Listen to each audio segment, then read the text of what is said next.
You've probably all heard what the Vaporfly is, one of the fastest shoes known in the running world. And well, in that time, the Vaporfly is now on its 4th edition, but with the price at a staggering 200 quid, wouldn't you want to go back to one of the former versions? Well, today I have here the Vaporfly 2 and the Vaporfly 3. And in today's video, we're going to be comparing the two shoes to see which one I would recommend you buy and what is the differences between the two Vaporfly models. So the Vaporfly is designed as a race day shoe, and that is the same purpose for both the Vaporfly 2 and the Vaporfly 3.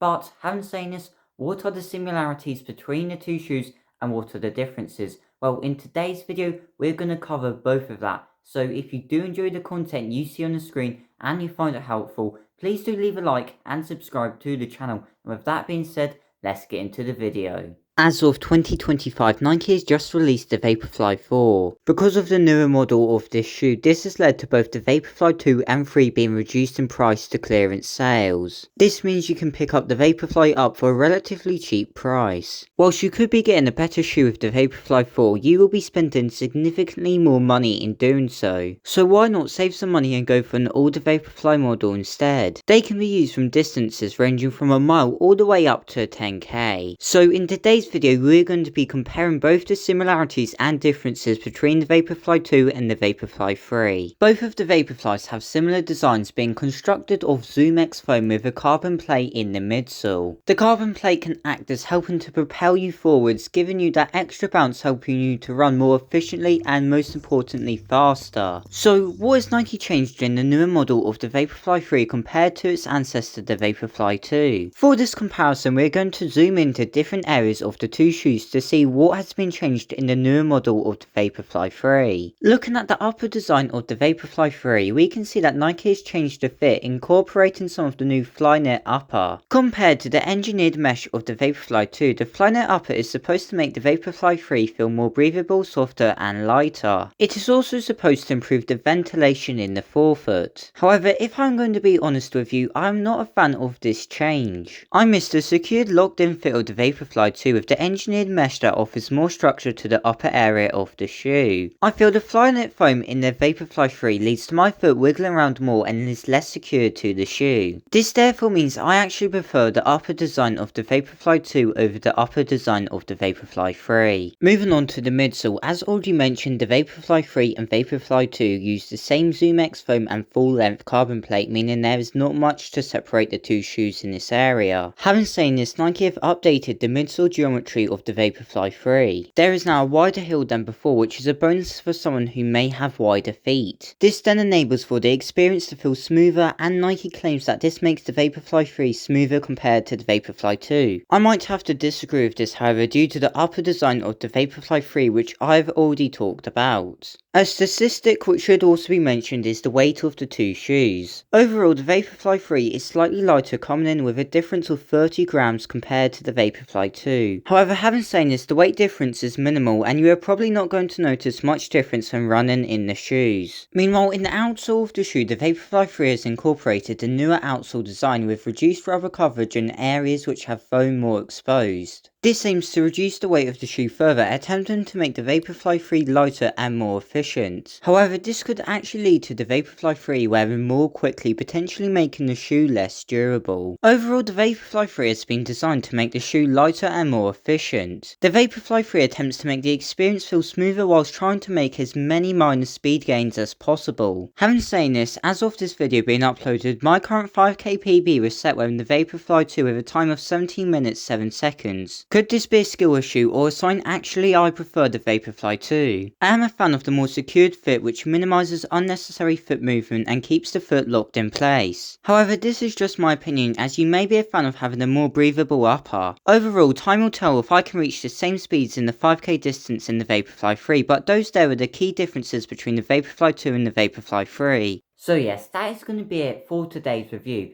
There definitely is differences in the designs to both the Vaporfly 2 and the Vaporfly 3, but overall, both of these shoes are very good at its design as the race day shoe, and to be honest with you, I would recommend either of these shoes. So if you did enjoy this video, please do consider leaving a like and subscribing to the channel, and I will see you in the next video. Bye for now.